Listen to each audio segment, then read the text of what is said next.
My name is Maddie Froyland, and I'm a first-year St. Olaf College student.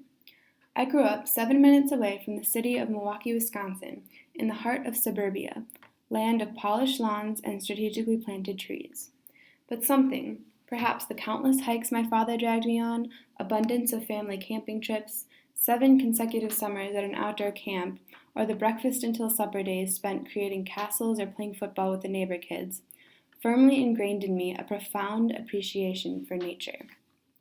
A lot of the pictures you see throughout this videos are one I've snapped through the past whenever I've looked up at nature around me and thought to myself, wow, that's amazing.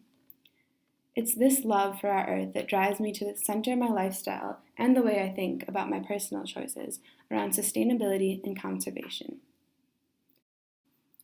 As infants become more accustomed to iPads than their own backyard, our society is quickly moving in a direction where we spend a significantly less amount of time outdoors. This is disconnecting us from our outside world and therefore allowing us to blindly engage in wasteful behavior such as cranking up the AC or taking hour-long showers. How can we instill this love of nature when so much of our society is moving indoors? I'd like to introduce you the concept of outdoor education. Outdoor education can be simply defined as experiential learning in, for, or about the outdoors.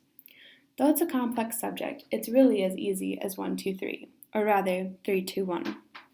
There are 3 major aspects of outdoor education: the 3 main problems, the 2 major obstacles to overcoming the problem, and 1 solution that I think could make a difference.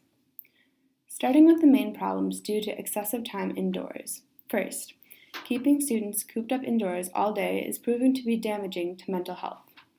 A study done by 2 professors reveals that increasing proximity to natural surroundings significantly decreases symptoms of ADHD, while also fostering more imaginative and constructive play. Secondly, outdoor time also gets a thumbs up from the physical health department.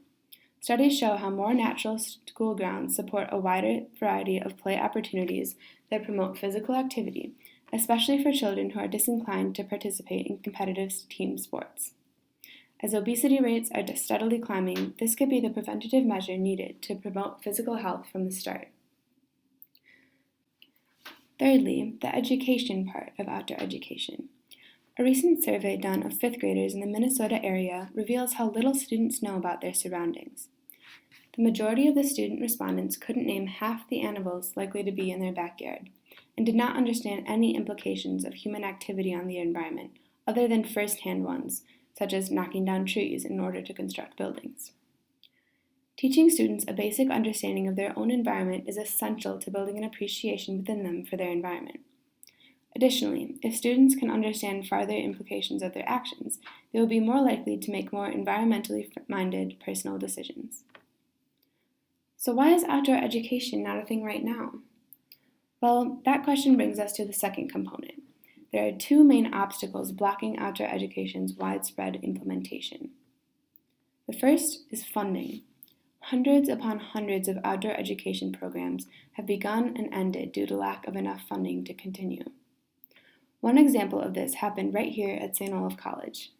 Students of the class of 1991 began a problem called SNAP, which stands for School Natural Area Program, designed to plan and develop school nature areas to help create a first-hand relationship between students and nature. This program was forced to shut down due to lack of funding. On a federal level, there was a recent attempt to enact the No Child Left Inside law as an amendment to the No Child Left Behind education law, which would have provided federal funding for programs like these, but unfortunately, it did not pass. This leads us to our second obstacle: awareness. While no one is vehemently against outdoor education, not enough people are vehemently advocating for it. And this advocacy is the push that is needed for people to go out of their way to look for the funding within their town, city, state, and eventually even country. If people don't perceive a need for something, they're not going to make any effort to see that it's accomplished. School has for decades been a largely indoor activity, and sometimes it's hard for people to think about changing that. So, there's only one part left, arguably the most important part. Though many different solutions could be argued for in this situation, there's one I think would work the best, and it starts with you. Go to your local school board meeting or city hall meeting. As a citizen of that county, you have the right to advocate for what you think is important.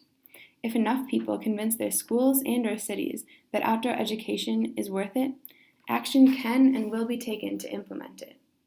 And once 2 or 3 schools in the area are incorporating outdoor education into their curriculum, more and more schools will look into that possibility.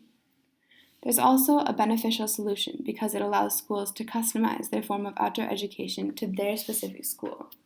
This could mean weekly field trips for urban schools or a stroll through the nearby park for more rural or suburban schools.